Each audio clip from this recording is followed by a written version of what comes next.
एक छोटे से गांव में रामू और श्यामू नाम के दो भाई रहते थे। उनके माता पिता का वर्षों पहले देहांत हो चुका था और अब दोनों भाई मिलकर अपने जीवन को बेहतर बनाने की कोशिश कर रहे थे। रामू बड़ा भाई था, ईमानदार, मेहनती और शांत स्वभाव का। दूसरी ओर श्यामू छोटा था, मगर उसमें लालच की भावना अधिक थी। रामू खेतीबाड़ी करता और अपना गुजर बसर करता। वह हमेशा संतोष में विश्वास करता था। उसे लगता था कि जीवन में मेहनत और ईमानदारी ही सबसे बड़ी दौलत है। श्यामू का स्वभाव इसके विपरीत था। उसे हर काम में शॉर्टकट चाहिए था और केवल अपनी भलाई से मतलब था। एक दिन रामू और श्यामू ने निर्णय लिया कि पिता की जमीन और घर का बंटवारा कर लिया जाए ताकि दोनों अपनी अपनी जिंदगी स्वतंत्र रूप से जी सकें। जमीन और घर का बंटवारा भी ईमानदारी से हुआ। रामू ने जमीन का वह हिस्सा लिया जो बंजर था और मेहनत मांगता था। वहीं श्यामू ने उपजाऊ हिस्सा लिया जहां पहले से फसल तैयार होती थी। रामू को इस बात से कोई शिकायत नहीं थी। उसने कहा, मेहनत करूंगा तो बंजर जमीन भी सोना उगलेगी।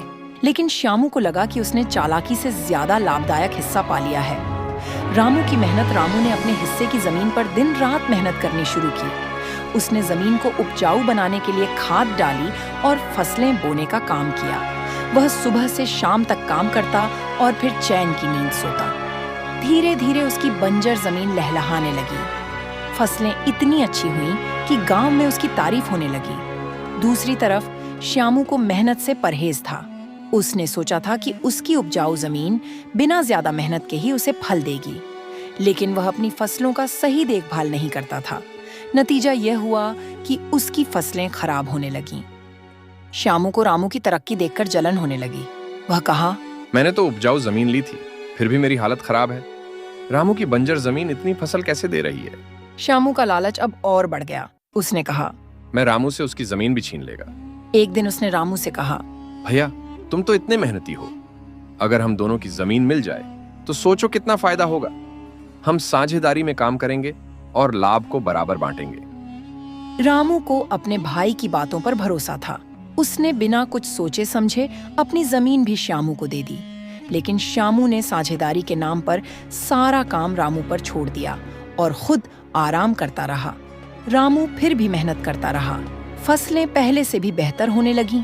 श्यामू ने फसल बेचकर सारा पैसा अपने पास रख लिया। जब रामू ने हिसाब मांगा तो श्यामू ने बहाने बनाकर उसे टाल दिया। रामू को धीरे धीरे श्यामू की सच्चाई का एहसास होने लगा। उसने देखा कि श्यामू ने उसे हर बार धोखा दिया और मेहनत का फल अपने नाम कर लिया। लेकिन रामू शांत स्वभाव का था।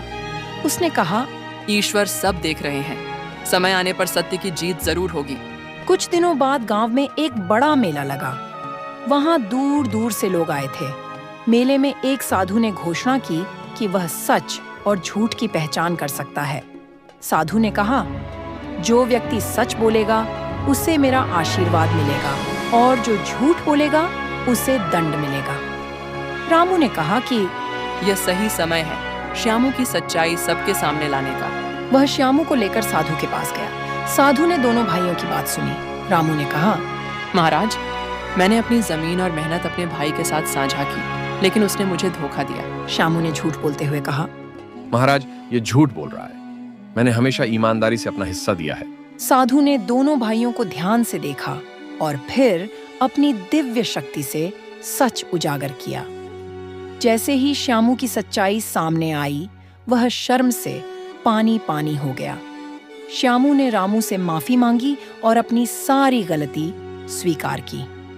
उसने कहा, भैया, मैंने लालच के कारण तुम्हें बहुत तकलीफ दी। अब से मैं ईमानदारी से जीवन जीऊंगा और मेहनत करूंगा। रामू ने अपने भाई को माफ कर दिया।